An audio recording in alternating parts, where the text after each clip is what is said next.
Astaghfirullah. Bismillahirrahmanirrahim.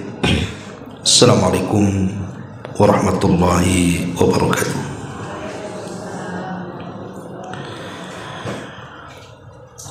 Alhamdulillah wassalatu wassalamu ala rasulillah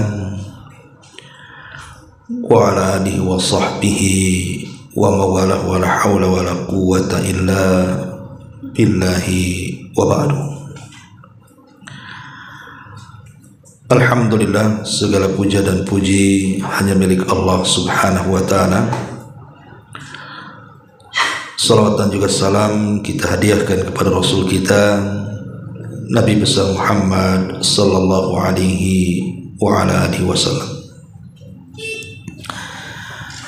Alhamdulillah, di pagi ini kita bisa kembali bermajelis ilmu di tempat yang insyaallah diberkahi Allah Azza wa Jalla.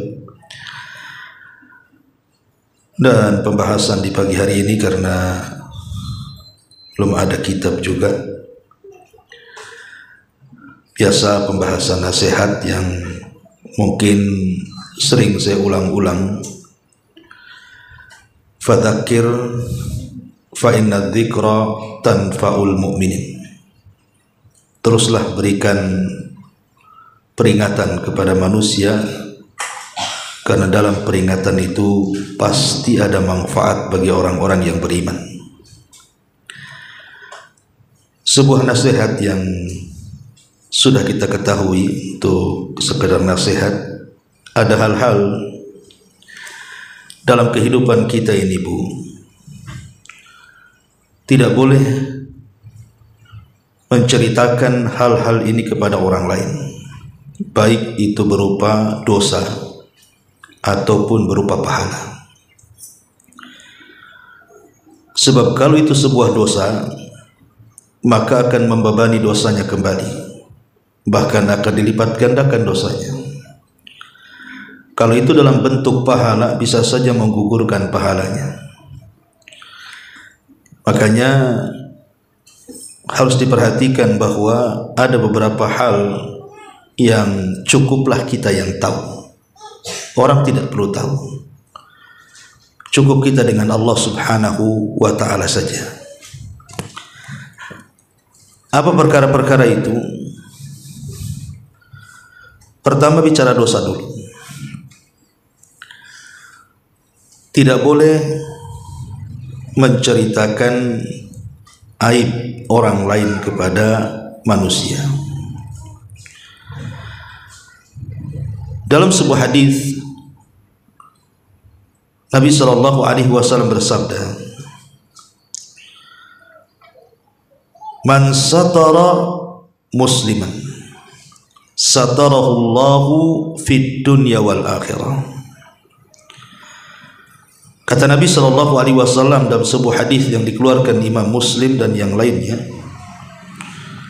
barang siapa yang menutup aib saudaranya, maka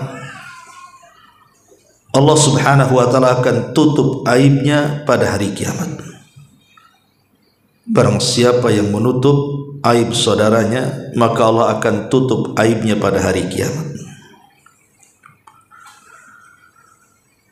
Dahulu di zaman Nabi sallallahu alaihi wasallam ada seorang sahabat namanya Maiz. Maiz ini seorang budak dari seorang tua namanya Hazzal. Karena hawa nafsunya terkalahkan ataupun jiwanya terkalahkan dengan hawa nafsunya, berzinahlah dia dengan seorang budak wanita. Kemudian ketahuan sama tuannya Hazzal ini. Akhirnya kemudian Hazzal pun marah dan mengatakan kepada Maiz agar dia datang kepada Nabi sallallahu alaihi wasallam untuk bertobat. Sementara Maiz ini laki-laki yang sudah menikah, otomatis kalau dia datang kepada Nabi sallallahu alaihi wasallam dan menceritakan dosanya, konsekuensinya rajam. Karena orang yang berzina dan dia sudah menikah dirajam sampai mati dalam Islam. Berangkatlah Ma'iz ini menemui Nabi, kemudian mengatakan, ya Rasulullah, inni fa'altu haddan fatahhirni. Rasul, aku sudah melakukan hal-hal yang menyebabkan aku harus terkena hukum had, berzina, maka bersihkanlah dosa-dosaku. Nabi SAW tidak lantas mengiyakan Ma'iz. Kita tahu bahwa Nabi SAW Nabi Rahmah, Nabi yang penuh dengan kasih sayang. Harusnya Ma'iz jangan cerita, sudah cukup tobat saja, nanti Allah Subhanahu wa Ta'ala ampuni dosa-dosanya. Tidak perlu datang ke Nabi SAW, sebab kalau perkaranya sudah sampai ke hakim, mau tidak mau harus tegakkan had, dan tidak ada syafaat bagi orang yang sudah sampai ke hakim. Tidak ada lobby-lobby untuk dibebaskan, tetap harus dihukum sesuai dengan dosanya. Tapi Nabi SAW mengelak ketika itu dan mengatakan, mungkin kau ini jangan-jangan hanya pegang-pegang, peluk-peluk, kau tidak berzina. Tapi Ma'iz terus saja mengatakan, aku berzina, tolong bersihkan. Akhirnya Nabi SAW mengatakan kepada para sahabat, periksa si Ma'iz itu, jangan-jangan dia suka mabuk tuh, dia ngomong gitu lagi mabuk. Maka diperiksalah Ma'iz, dia mengatakan dia tidak minum khamr. Kemudian Rasul mengatakan lagi, coba cek akal, jangan-jangan dia gila tuh. Kemudian orang-orang mengatakan tidak, dia waras.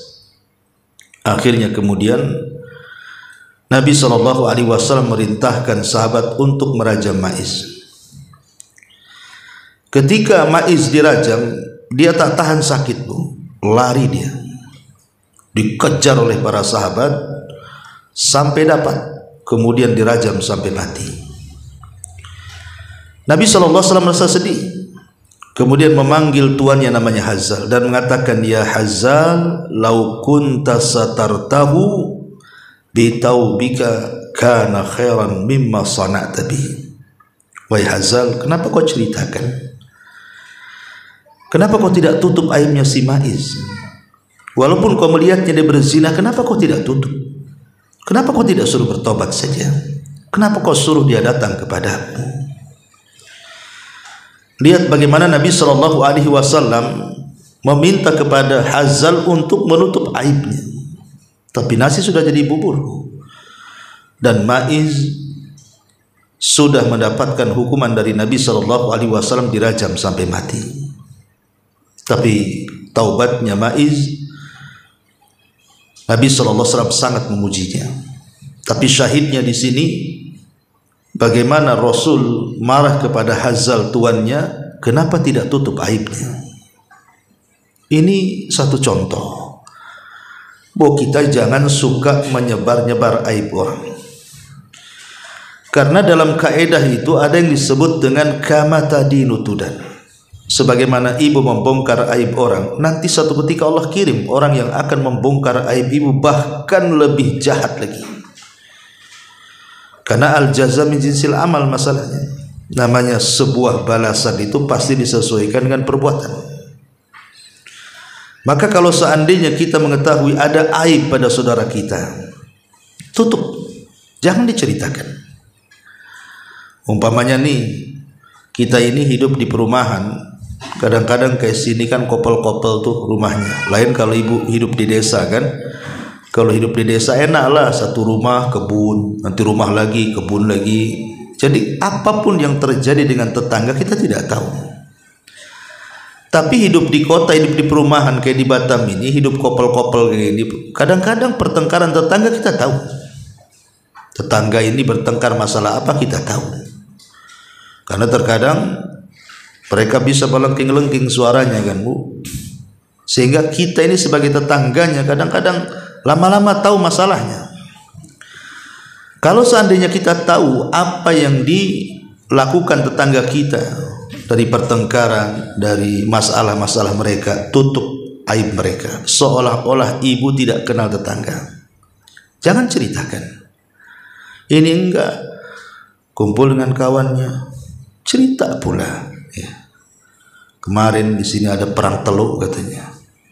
Kenapa? Tuh orang sebelah tuh melengking-lengking suaranya, mungkin lagi selingkuh tuh gara-gara apa gitu. Ini kan tidak boleh. Kalau kita tahu aib saudara kita, jangan pernah diceritakan, cukup ibu saja yang tahu. Bahkan kalaupun seandainya suami pulang kerja pun tidak perlu diceritakan, tidak perlu mengatakan pada suaminya, bang, aduh, waktu abang pergi nih tadi pagi, ramai di sini ribut begini-begini udah tangga sebelah tuh. Tidak boleh. Itu urusan mereka, tidak ada urusan dengan ibu. Karena bagaimanapun Nabi SAW mengatakan, man satara musliman, ingat, siapa yang menutup aib seorang muslim, Allah tutup aib ibu di dunia dan di akhirat. Bahkan dahulu di zaman Amirul Mukminin Umar bin Khattab radhiyallahu anhu, Umar ini melihat ada orang yang berzina. Dia lihat sendiri itu dengan kedua matanya. Akhirnya kemudian keesokan harinya dia kumpulkan beberapa sahabat senior seperti Ali dan yang lainnya, coba diskusi. Kata Umar, bagaimana pendapat kalian kalau ada seorang imam, pemimpin negara, melihat kemungkaran? Contohnya umpamanya dia melihat ada orang berzina. Perlukah bagi seorang hakim, seorang imam menegakkan hukuman, kita tangkap dia kemudian kita tegakkan hukuman? Sahabat yang lain mengatakan, ya tidak apa-apa, dia kan seorang pemimpin, dia berhak menangkap karena itu sebuah kemungkaran. Tapi ketika itu Ali radhiyallahu an menyanggah dan mengatakan sebaiknya jangan. Karena Nabi SAW memerintahkan untuk mendatangkan saksi-saksi, minimalnya 4 saksi. Kalau seandainya seorang pemimpin itu melihat dengan kedua matanya tapi tidak mendatangkan 4 saksi, ini pun sebuah pelanggaran. Akhirnya kemudian Umar pun mengatakan kepada Ali, shadaqta, kau benar. Dan Umar pun membubarkan majelisnya. Lihat, dia tidak menceritakan kisahnya sendiri, Bu. Dia mencontohkan kalau ada seorang pemimpin. Dan dia tidak menyebutkan orang yang berzinah yang dilihatnya, kan, Bu. Begitulah contoh.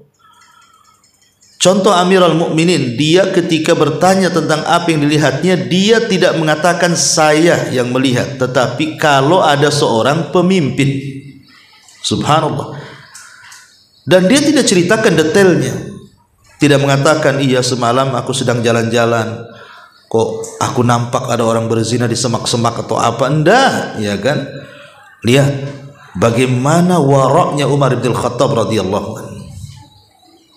Maka ini harus dicontohkan, Bu. Kadang-kadang ibu ini ke pasar, kemudian di pasar itu mungkin ada orang bertengkar gara-gara jual beli. Ibu nampak, ya. Kemudian ibu pulang ke rumah, cerita pula sama tetangga di rumah. Tidak boleh, Bu, ya. Walaupun ibu tampak di pasar, tidak perlu, itu urusan orang. Tidak perlu ibu masuk-masuk di situ, karena itu bagian ghibah, apalagi tidak tahu masalahnya. Seandainya tahu masalahnya saja kita tidak boleh cerita, apalagi tidak tahu masalahnya.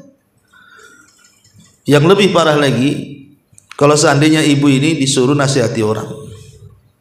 Umpamanya ada kawan ibu bermasalah dengan si B, kawan ibu si A. Kata si A ini ke ibu, bisa nggak datang ke kawan saya si B itu? Kenapa? Begini begono katanya. Bisa nggak nasihati dia? Ibu langsung datang ke orang itu dan mengatakan, kamu ada apa dengan kawan saya si A tuh? Lah, ibu ini baru dapat cerita, tidak tahu masalahnya. Mengingkari kemungkaran itu harus dilihat, bukan apa yang didengar. Ibu kan baru dengar sebelah pihak. Tapi ibu tidak adil, langsung kemudian datang kepada orang yang namanya si B itu karena kompornya si A, kan? Tidak boleh, Bu. Rasul mengatakan, man ra'a minkum mungkaran, siapa yang melihat. Ibu tidak melihat, kan? Ibu hanya mendengar diceritakan orang. Makanya kenapa dalam Al-Quran itu Allah mengatakan idza ja'akum fasikum binaba'in fatabayyan. Kalau datang seorang fasik memberi kabar, berita, jangan langsung dipercaya. Walaupun itu teman ibu sendiri gitu. Cek dulu, cross check dulu, tabayun dulu, tasabut dulu. Jangan-jangan yang diceritakan berbeda dengan yang di lapangan. Itu penting ya, supaya kita jangan sampai membongkar aib. Ma'asyiral muslimat yang dimuliakan Allah Subhanahu wa taala, bahkan Isa bin Maryam, Nabi Isa bin Maryam, satu malam dia melihat ada orang mencuri, dikejar sama dia, ketangkap ya. Kemudian kata Isa, kamu mencuri ya? Dia mengatakan, demi Allah tidak. Bersumpah pula dia. Jelas-jelas Nabi Isa melihat dia mencuri, dia mengatakan, wallahi demi Allah aku tidak mencuri, katanya. Apa kata Isa? Oh, akhta'tu wa kadzaba aini. Oh iya, aku salah, mataku yang berdusta, katanya. Kenapa? Karena tidak ada saksi di situ. Tetap dia kemudian menutup aib saudaranya kan. Makanya dari sini penting seseorang itu jangan suka menceritakan aib orang, nggak boleh. Apalagi aib ini bercerita tentang orang-orang terdekat kita, tetangga itu kan orang dekat kita, nggak boleh. Karena tetangga ini bagaimanapun dia tidak ada hubungan dengan kita, tapi Jibril selalu datang kepada Nabi SAW terus mewasiati, disuruh berbuat baik kepada tetangga. Hampir-hampir kata Rasul seolah-olah tetangga itu jadi ahli waris, saking dekatnya. Karena apapun yang terjadi dengan kita, terkadang keluarga yang jauh tidak tahu, tetangga pula yang tahu duluan. Makanya hati-hati, jangan pernah menceritakan aib orang. Walaupun ibu tahu orang itu punya aib, tutup aib itu serapat mungkin. Ini yang pertama. Yang kedua, tidak boleh juga menceritakan aib sendiri. Kalau tadi kan aib orangmu, sekarang aib sendiri. Karena Nabi SAW dalam sebuah hadis dari Abi Hurairah radhiyallahu anhu, kata Nabi SAW, kullu ummati mu'afan illal mujahirin. Setiap umatku akan dimaafkan kecuali orang yang disebut dengan al-mujahirin. Sahabat bertanya, belum paham, siapa mujahirin itu wahai Rasul? Maka Nabi SAW mengatakan, wa inna minal mujahirati an ya'mala ar-rajulu bil-laili amalan thumma yusbih wa qad satarahu Allah fayaqul ya fulan amiltul barihata kadha wa kadha wa qad bata yasturuhu rabbuhu wa yusbih yakshifu sitrallahi alaihi. Mujahirin, kata Nabi SAW, adalah seseorang yang melakukan dosa di malam hari, kemudian dia masih hidup sampai pagi. Allah sudah tutup aibnya, orang tidak tahu kalau semalam dia itu melakukan dosa. Allah tutup aibnya sehingga orang nggak tahu, orang terdekat pun tak tahu. Tiba-tiba kemudian dia panggil orang dan mengatakan, wahai fulan, semalam aku berbuat ini dan itu, semalam aku telah berbuat dosa ini dan itu. Padahal Allah sudah menutup aibnya itu, tetapi dia bongkar pula penutup Allah Subhanahu wa ta'ala terhadap aib-aibnya. Lihat, tidak boleh menceritakan aib diri sendiri. Karena begini ibu ya, menceritakan aib diri sendiri itu dia tidak bersyukur. Orang ini tidak bersyukur. Ibu tidak bersyukur kalau menceritakan aib sendiri. Kenapa tidak dikatakan bersyukur? Iyalah, Allah sudah tutup loh aib kita. Ini kan nikmat, nikmat yang sangat besar ketika Allah menutup aib-aib kita. Sebab satu aib kita saja kalau Allah mau, Allah bongkar kepada manusia, itu sudah cukup menjadikan kita terhina di mata manusia. baru satu aib nih. Oh, seandainya umpamanya ibu sudah hijrah, sudah pakai pakaian syar'i, kemudian ibu pindah ke perumahan yang lebih baik lingkungannya, tidak tahu kalau ibu itu mantan apa, ya. Contohnya umpamanya, naudzubillah, mungkin dia seorang wanita pelacur dulunya, wanita gelap-gelap, wanita remang-remang, wanita nggak jelas, ya. Tobat dia, hijrah dia, tidak tahu kalau dia itu mantan wanita yang tidak baik, karena sudah ditutup aibnya kan. Apalagi ibu sudah memakai pakaian syar'i dan ibu menjauhi kawan-kawan ibu. Ibu pun pakai cadar, nggak ada orang kenal ibu. Orang taunya di perumahan itu ibu orang baik, tengok tampilannya syar'i semuanya.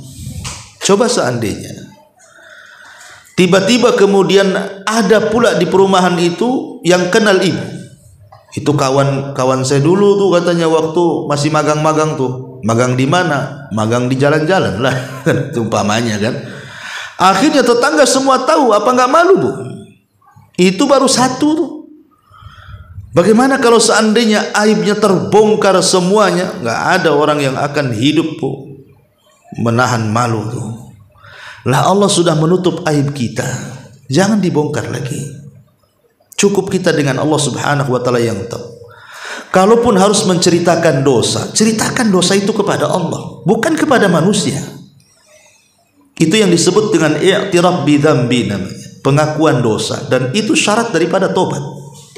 Kita mengaku di hadapan Allah, sebagaimana Adam ketika berbuat dosa, dia mengakui dosanya di hadapan Allah.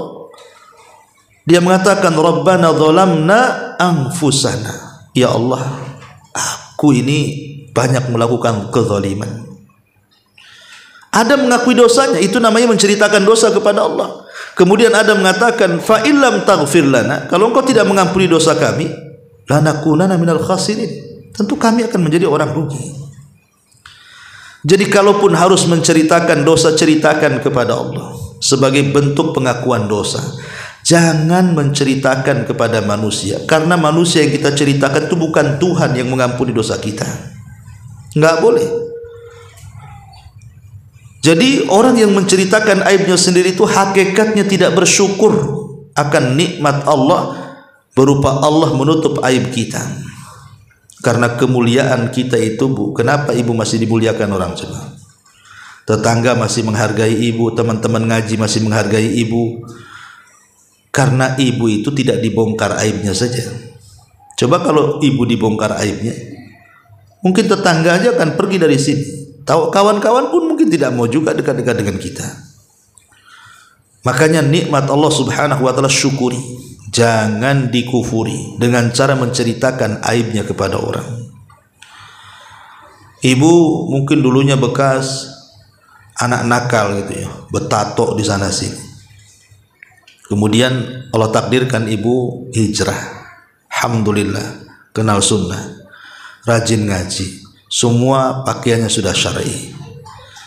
Tiba-tiba nongkrong sama kawan-kawan yang sudah ngaji, jangan ceritakan. Walaupun itu dalam bentuk tahadus bin nikmah, menceritakan nikmat kalau dia itu dulunya orang jahat kemudian hijrah. Tidak perlu, Bu. Kadang-kadang tahadus bin nikmah itu bukan seperti itu. Jangan ceritakan, ya alhamdulillah saya dulu itu mantan ini loh, preman-preman tuh. Kalau nggak percaya nih, tengok nih tato saya banyak. Sebelah sini nih kupu-kupu, sebelah sini nih buaya, sebelah sini. Jangan pula ditengokkan tulah tatonya tuh. Allah sudah tutup. Cukup ibu saja yang tahu. Kawan-kawan ibu yang baru atau yang lama yang tidak tahu ibu siapa, biarkan mereka tidak tahu. Jangan sampai mereka tahu. Cukup ibu dengan Allah Subhanahu wa ta'ala. Itu bentuk syukur kita akan hidayah yang Allah berikan kepada kita. Kemudian juga orang yang suka membongkar-bongkar aibnya sendiri itu sebenarnya dia sedang merendahkan dirinya kan, Bu. Dosa itu kehinaan. Ibu ceritakan pula kepada orang lain, itu kan sama dengan menghina diri sendiri namanya. Sama dengan merendahkan diri sendiri. Allah sudah muliakan, kita pula memilih kehinaan. Allah sudah muliakan kita loh dengan hidayah itu. Ibu yang mau hina tiba-tiba menceritakan aibnya sendiri kepada orang, kan aneh gitu kan. Mana akalnya gitu. Karena gini Bu, bahayanya ya, ketika ibu menceritakan dosa kepada orang itu Bu, hakikatnya ibu itu bangga dengan dosa namanya kan. Masa dosa dibangga-banggain, gimana ceritanya? Tidak boleh orang bangga dengan dosa tuh. Bangga dengan amalan aja tidak boleh. Takabur, riya tidak boleh. Apalagi pula bangga dengan dosa, kan aneh. Orang bangga seandainya ibu ahli sedekah, ahli sholat, ahli puasa, diceritakan sama orang, itu saja riya, sum'ah, tidak boleh. Lah ini loh, dosa dibangga-banggain. Gimana ya? Jadi orang yang menceritakan dosanya kepada orang lain itu hakikatnya sedang membanggakan dosanya. Na'udzubillah, bangga dengan dosa. Berlindung kepada Allah kita. Yang kedua bahayanya itu takut dicontoh orang. Kalau orang tahu ibu itu mantan ini, mantan itu, nanti dicontoh orang, apa kata orang? Ah itu baru hijrah aja itu. Ya. Kemarin-kemarin itu dia juga rusak juga kan gitu. Janganlah salahkan saya. Sama aja dia itu dengan saya, cuman casingnya aja yang beda katanya lah.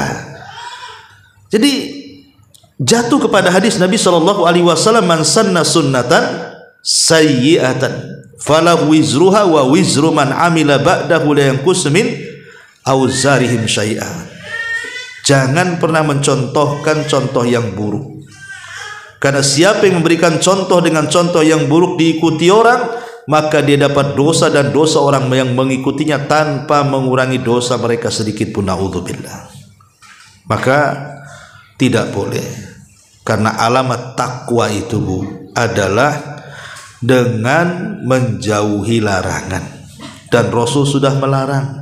Tidak boleh menceritakan. Kalau menceritakan berarti ibu keluar dari koridor takwa namanya. Lalu hijrahnya buat apa kalau begitu? Ya. Karena Nabi SAW terang-terangan loh menantang, terang-terangan mengancam.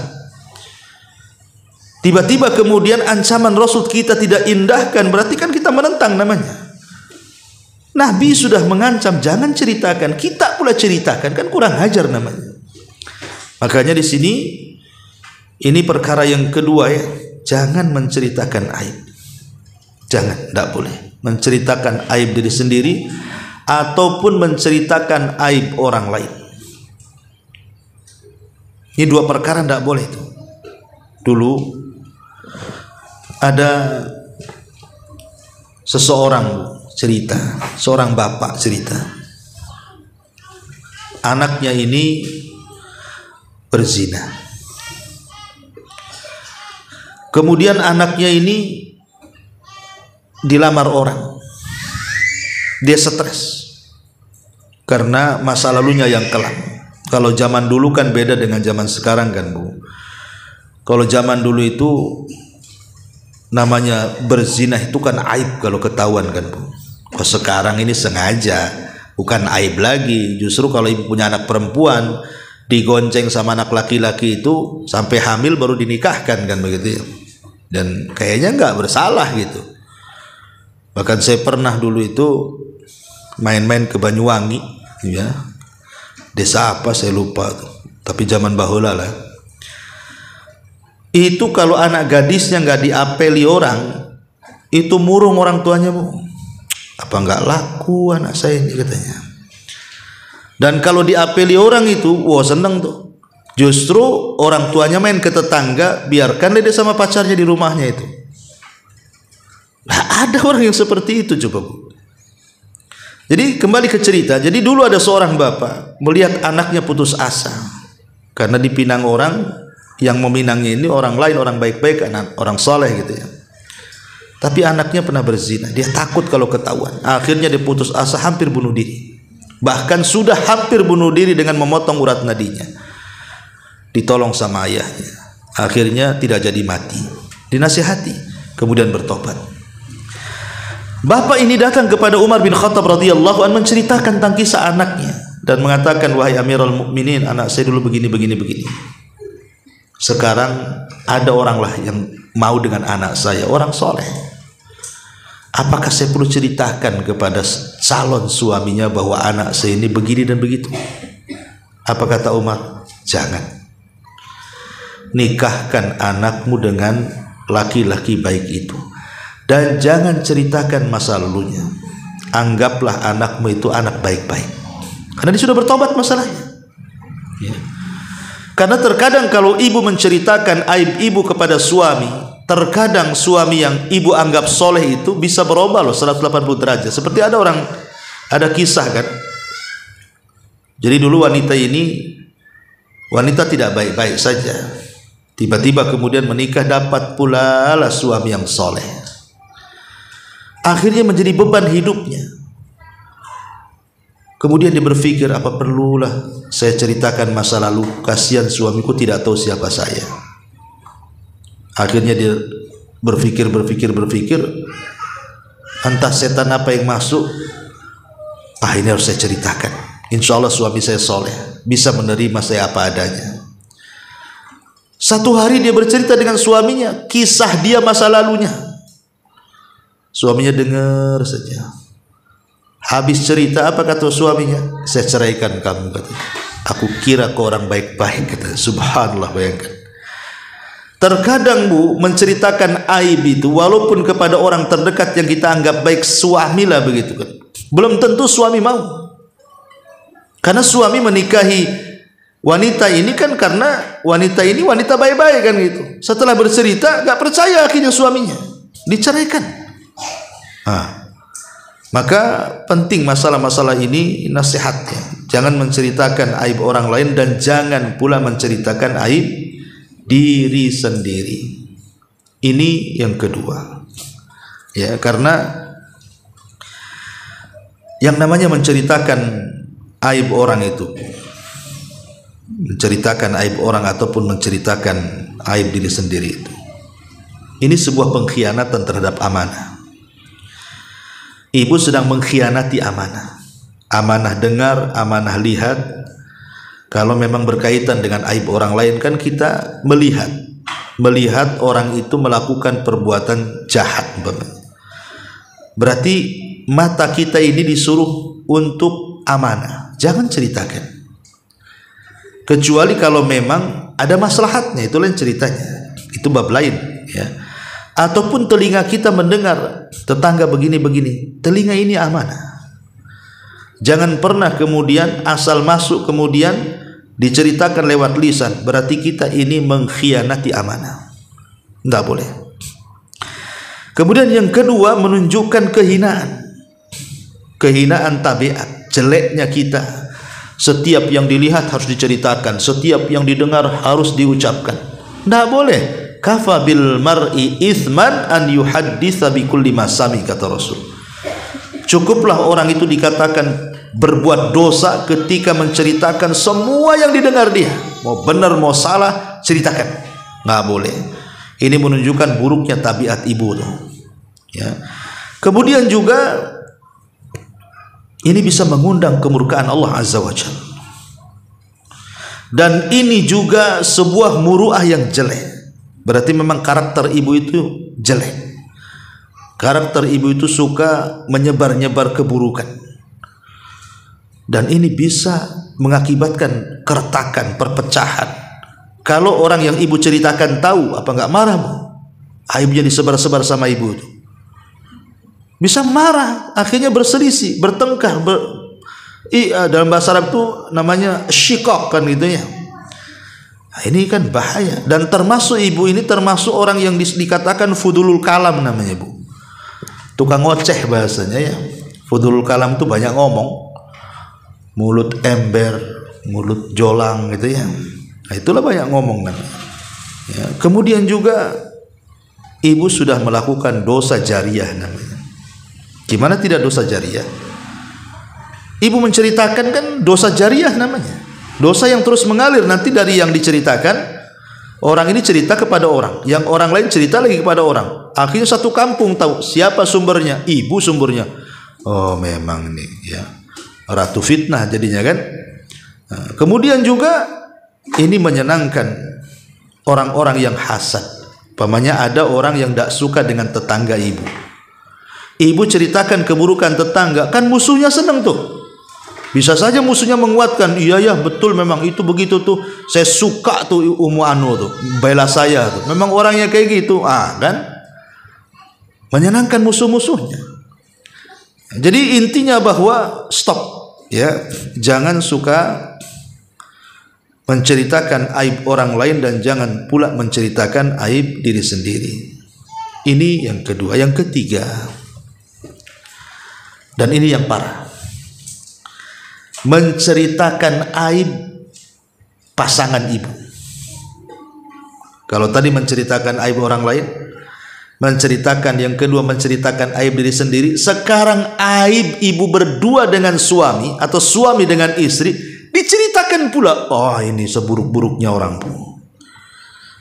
Karena Nabi SAW yang mengatakan, ya, dalam sebuah hadis Nabi SAW mengatakan, inna min asyarrin nas indallah manzilatan yaumal qiyamah ar-rajul yufdi ila imra'atihi wa tufdi ilaihi thumma yanshuru syirraha. Apa kata Rasul? Seburuk-buruk manusia, lihat, yang mengatakan seburuk-buruk manusia itu Nabi. Seburuk-buruk manusia, bayangkan. Kalau Nabi sudah mengatakan buruk, siapa yang akan mengatakan baik? Siapa yang lebih indah perkataannya? Nabi mengatakan buruk, kemudian orang mengatakan baik, tetap dia buruk. Kalau Allah dan Rasulnya sudah mengatakan buruk, tidak ada yang bisa mengatakan si fulan baik. Kata Rasul, seburuk-buruk manusia kelak pada hari kiamat tempat duduknya adalah seorang laki-laki menceritakan aib bersama istrinya dan seorang istri menceritakan aib bersama suaminya, kemudian disebar luaskan. Na'udzubillah. Tidak boleh. Maksudnya dalam hadis ini urusan seputar ranjang, seputar hubungan intim, tidak boleh ibu ceritakan. Karena Nabi SAW mengistilahkan, kalau seandainya seorang suami menceritakan aib dia bersama, rahasia dia bersama istrinya atau sebaliknya, maka kata Nabi, tak ubahnya zanin wa zaniyah, dua-duanya pezina. Nggak boleh, ya, karena ini rahasia kan, masa rahasia ranjang itu loh, nggak boleh ada yang tahu, nggak boleh, kecuali memang untuk konsultasi. Ibu datang ke dokter, mungkin suaminya ada masalah dalam urusan seksnya, ya terpaksalah diceritakan sama Pak Dokter. Kalau nggak diceritakan mana tahu dokter. Ibu datang kemudian dengan suami ke dokter, diam aja. Kata Pak Dokter, sakit apa? Ibu diam saja, nggak mau cerita. Dok, nggak boleh. Bingung lah dokternya, ya. Nah, itu kalau untuk konsultasi ya nggak apa-apa. Tapi konsultasi sama tetangga pula. Suamimu pakai obat apa katanya? Ya. Oh, pakai ini, bisa nggak pesan? Lah, kok nggak usah? Ya. Tidak perlu, karena ada orang-orang yang tidak layak kemudian diceritakan. Nanti kalau diceritakan lagi tetangga-tetangga sebelah, nanti tetangga sebelahnya lagi, kan masalah, Bu. Dan zaman sekarang ini lebih parah lagi. Naudzubillah, kita berlindung. Kadang-kadang sekarang sudah ada handphone. Hubungan suami istri direkam pula, coba bayangkan. Alasannya hanya untuk, ya, disimpan saja kenangan. Kenangan apa? Maksiat kok disimpan. Nanti kalau sudah ada masalah bercerai, malah kemudian disebarkan pula. Nah, ini kan nggak boleh, Bu. Ya. Cukup ibu yang tahu suami mau kuat, mau lemah, mau ini, mau itu, mau ini, mau dingin, mau panas, mau apa, terserah. Ya, itu urusan saya dengan suami. Orang lain tidak tahu. Begitu juga suami kepada istri juga sama. Urusan ranjang tidak boleh sampai keluar. Ya, cukup ibu dengan suami atau suami dengan ibu. Karena kalau sampai diceritakan, subhanallah, ini dosanya sangat besar sekali. Nabi SAW sampai mengatakan seburuk-buruk manusia. Ini sudah 3 perkara kan, Bu? Tidak boleh menceritakan aib orang, tidak boleh menceritakan aib sendiri, dan tidak boleh menceritakan aib pasangan. Wabil khusus urusan ranjang. Secara umum ya bukan urusan ranjang saja, urusan privasi keluarga pun kalau bisa jangan ada orang tahu. Walaupun masalah gaji suami pun jangan ada yang tahu tetangga tuh.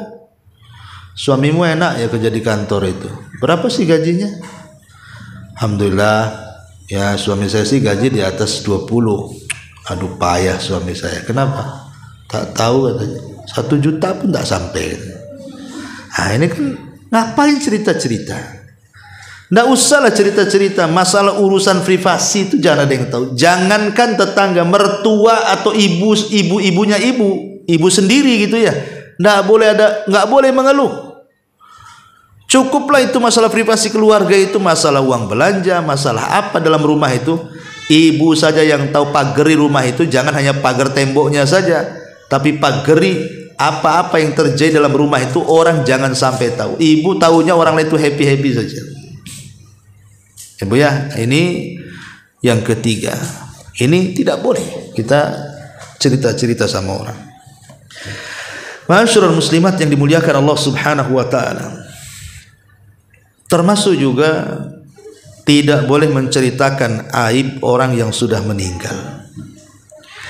Ibu ini umpamanya jadi tim fardu kifayah umpamanya Bu ya. Mungkin ibu ini ditunjuk oleh warga atau mungkin ibu punya grup di sini gitu ya, khusus untuk fardu kifayah. Satu hari ibu dipanggil lah kan untuk mandikan jenazah. Yang namanya jenazah itu Bu, namanya jenazah orang mati, kan bajunya memang dicopot gitu, walaupun tetap auratnya tertutup kan. Tapi kan terkadang ada aib-aib yang kita lihat atau yang kita pegang. Namanya orang mandikan kan megang-megang kan.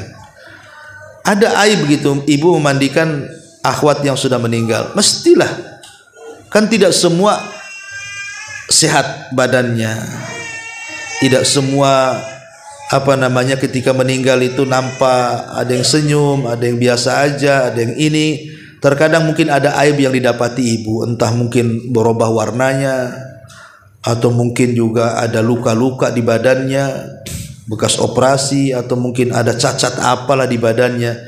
Yang jelas ibu tahu saat ibu memandikan. Maka saat ibu memandikan jenazah, cukup yang tahu aib jenazah itu ibu saja. Jangan ceritakan sama orang. Jangan menceritakan aib jenazah yang ibu mandikan, walaupun itu orang dekat ibu. Tutup aib mereka. Mereka sudah meninggal, kasihan mereka. Urusan mereka dengan Allah Subhanahu wa taala. Mencaci mereka aja nggak boleh. La tasubul amwat, jangan kau cela orang yang sudah mati, karena urusan mereka sudah dengan Allah, bukan dengan kita lagi. Pertanggungjawaban mereka dengan Allah, bukan dengan kita lagi. Kalaupun mereka melakukan salah, nanti ada urusan lagi dengan Allah, hisab namanya. Tapi ibu selaku orang hidup memandikan orang yang sudah meninggal, tutup aibnya. Kenapa kemudian kalau kita bicara fikih fardu kifayah, orang-orang yang memandikan itu syaratnya harus orang yang amanah, yang bisa menjaga aib si mayat supaya tidak diceritakan sama orang. Makanya kenapa kemudian Rasul mengatakan kalau bisa yang meninggal suami yang mandikan istri, yang meninggal istri yang mandikan suami, supaya tidak tahu aibnya kan. Apa kata Nabi SAW kepada Aisyah? Wahai Aisyah, kalau seandainya kau mati duluan, aku yang akan memandikanmu, yang mengkafanimu, yang menyolatkan kamu, yang menguburkanmu, kata Rasul. Tapi Allah takdirkan Rasul meninggal duluan daripada Aisyah. Tapi bagaimana Nabi SAW mengatakan seperti itu kepada Aisyah? Ya. Jadi ini penting yang ketiga. Yang keempat juga, tutup aib orang yang meninggal. Cukup ibu sebagai pemandi jenazah yang tahu, tidak perlu cerita. Jangan cerita habis mandikan, kenapa? Mayatnya bau sekali. Jangan-jangan waktu hidup tuh dosa banyak tuh. Mulutnya itu suka gibah tuh. Atau ketika diangkut kok berat sekali, jangan-jangan dosanya banyak kali tuh. Lah apa urusannya berat badan dengan dosa? Kasihan loh orang gemuk-gemuk tuh jadinya kan. Dikiranya banyak dosanya, padahal yang kurus lebih banyak pula dosanya tuh. Kan masalah Bu jadinya kan. Jadi sama orang mati suudon jadinya. Maka ini juga harus dipahami. Tidak boleh menyebar rahasia antara aib orang si mati yang ibu mandikan. Taib. Ini yang keempat. Ya, tidak boleh juga merahasiakan tidak boleh menceritakan aib orang lain yang sudah meninggal. Termasuk juga Bu, tidak boleh menceritakan orang yang bercerita kepada ibu dan dia minta jangan diceritakan. Orang ini kan cerita ingin curhat lah mungkin kononnya sama ibu kan. Karena mungkin ibu dilihatnya berakal, bisa ngasih solusi gitu kan. Datanglah teman ibu itu. Ada waktu enggak? Ada. Bisa ketemu? Bisa. Bisa bicara 20 mata, banyak kali, 4 mata aja lah. Nah, bisa. Di mana? Oh, di sini. Ketemulah ibu sama dia. Kemudian mukanya sudah tengok-tengok tuh. Ada orang enggak? Enggak ada. Iya. Begini, saya ada ingin ceritakan. Tapi tolong yang jangan ceritakan sama orang. Kata sok bijak kan? Ya kalau percaya sama saya, insya Allah saya akan pegang rahasia. Kalau ndak percaya ndak usahlah cerita. Sok bijak, ya kan? Saya percaya. Akhirnya cerita dari A sampai Z masalahnya tuh. Dah selang beberapa hari datang pula kawan ibu. Kemudian cerita. 2 hari yang lalu itu ada Umi Anu datang ke sini loh. Dia menceritakan ini itu. Tapi kamu jangan ceritakan sama orang ya. Karena dia ngasih amanah, ndak boleh cerita. Oh iya. Akhirnya kawan ibu ini pulang ketemu tetangganya. Tadi si tuh saya bertandang ke rumahnya, dia cerita. Tapi kamu jangan cerita-cerita juga ya. Ini bahaya Bu kalimat ini Bu. Itu bisa tasalsul tuh. Akhirnya satu RT tahu kan Bu. Satu RW tahu, satu kelurahan tahu. Lah siapa yang memulai itu? Yang memulai ibu. Siapa yang malu? Orang sudah ibu dikasih kepercayaan, ibu pula mengkhianati kepercayaan orang namanya. Kalau ibu tidak bisa merasa menjaga amanah orang, jangan dengar. Maaf saya bukan orang yang pandai memegang amanah, sebaiknya jangan ceritakan sama saya lah. Kan harusnya ibu gitu kan? Ngomong kalau ibu tidak bisa menjaga amanah orang, jangan mau. Karena bahaya. Itu jadi dosa jariah kita jadinya kan. Kita sudah mati, dosanya terus ngalir sama kita ini. Karena cerita itu terus mengalir kemana-mana. Yang lebih parah pula akhirnya ditulis status pula kan. Nah ini hal-hal yang seperti ini nggak boleh juga diceritakan. Kan ini amanah. Kalau orang menceritakan aibnya kepada kita dan dia minta curhat, solusi curhatannya, kalau ibu tidak sanggup dan tidak berkompeten di situ, tidak perlu ibu dengar.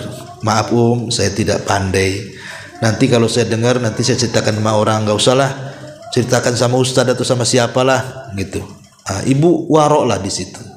Tidak semua, karena ada seorang ibu itu yang bangga karena merasa jadi rujukan gitu ya. Mana semua orang kalau ada apa-apa datang ke dia curhat. Dia tidak sadar ketika ada orang curhat, dia pula kemudian curhat kepada orang lain karena curhatan orang. Lah yang seperti ini juga tidak boleh disebar-sebarkan. Ya, ibu harus tahu amanah. Ya. Termasuk juga ma'asyiral muslimat yang dimuliakan Allah Subhanahu wa taala, yang tidak boleh diceritakan diri kita ini kepada orang. Kalau ibu bermimpi.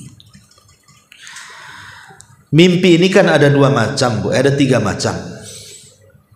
Pertama, mimpi baik, dan yang kedua mimpi buruk. Kalau mimpi baik nggak apa-apa ceritakan, tetapi diceritakan kepada orang baik juga, jangan kepada orang yang hasad. Kalau ibu menceritakan mimpi baik kepada orang hasad, tetap takwilnya jelek. Namanya orang tidak suka. Ibu memimpi baik diceritakan pun tetap ditakwilkan jelek. Makanya selain mimpinya baik, diceritakan kepada orang yang baik, kepada yang suka dengan ibu. Kalau kawan yang suka dengan ibu ceritakan mimpi baik, pasti takwilnya baik. Oh, alhamdulillah, mimpi baik, mudah-mudahan jadi kenyataan ya, kan itu. Tapi kalau ibu ceritakan kepada temannya yang nampak baik padahal tidak baik sebenarnya, macam-macam tuh. Itu kan mimpi aja. Jangan-jangan nih ibu akan kena musibah. Gimana nggak akan musibah, mimpinya aja dompet 1 karung, kan itu. Jadi ini mimpi yang pertama, namanya mimpi baik. Mimpi baik dari Allah, boleh diceritakan, boleh juga tidak. Yang kedua, mimpi buruk. Ini yang tidak boleh diceritakan. Nanti saya ceritakan. Kemudian yang ketiga namanya adghasu ahlam namanya. Ya semacam apa ya? Perang pikiran. Perang pikiran itu ibu lagi stres sampai ke bawah mimpi. Itu ya. Stres ibu dengan utang, akhirnya sampai ke bawah mimpi utangnya, Bu. Didatangi sama debt collector dalam mimpinya tuh. Pas terperanjat, alhamdulillah mimpi. Kok bisa ya debt collector itu masuk ke mimpi-mimpi saya, ganggu kali orang tuh. Ada orang mimpi itu saking banyak kepikirannya, Bu. Stres akhirnya, saking ataupun karena sedih bersangatan kepada orang yang dicintainya karena meninggal dunia, ketemu pula dalam mimpi itu anaknya yang sudah meninggal, dengan suami yang sudah meninggal, dengan orang tua yang sudah meninggal. Itu namanya mimpi karena banyak pikiran, Bu. Seperti ada cerita kawan itu, dia ketabrak, patah kakinya, Bu. Sedih dia, stres. Ya dia mikir, gimana ini kaki saya ini kalau tidak sembuh, tidak bisa jalan, gimana anak istri saya makan itu. Akhirnya sampai ke mimpi, Bu, ke mimpi-mimpi itu. Ini namanya ghazwatul fikri, Bu. Ini nggak akan terjadi. Lah mimpi buruk juga sebenarnya tidak akan terjadi, nggak perlu diceritakan. Ngapa diceritakan? Oh, nggak terjadi kok.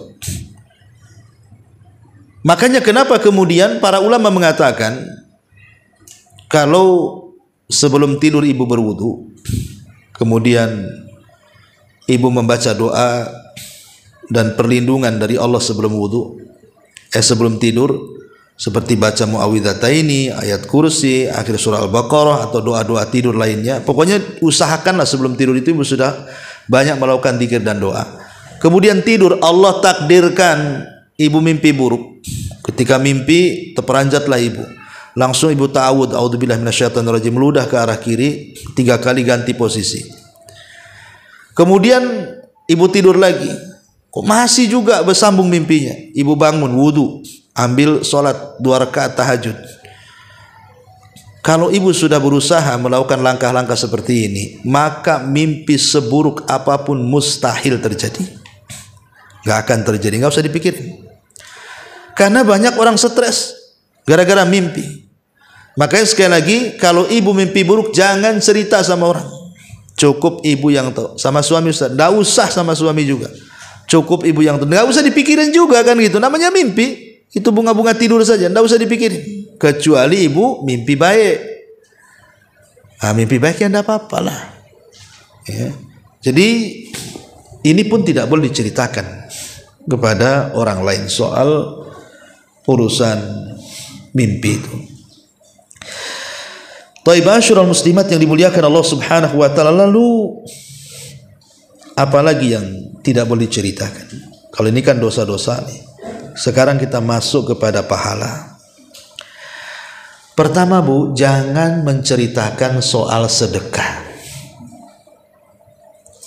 Sedekah itu sembunyikan. Karena Rasul mengatakan shadaqatus sir tudfi'u ghadabar.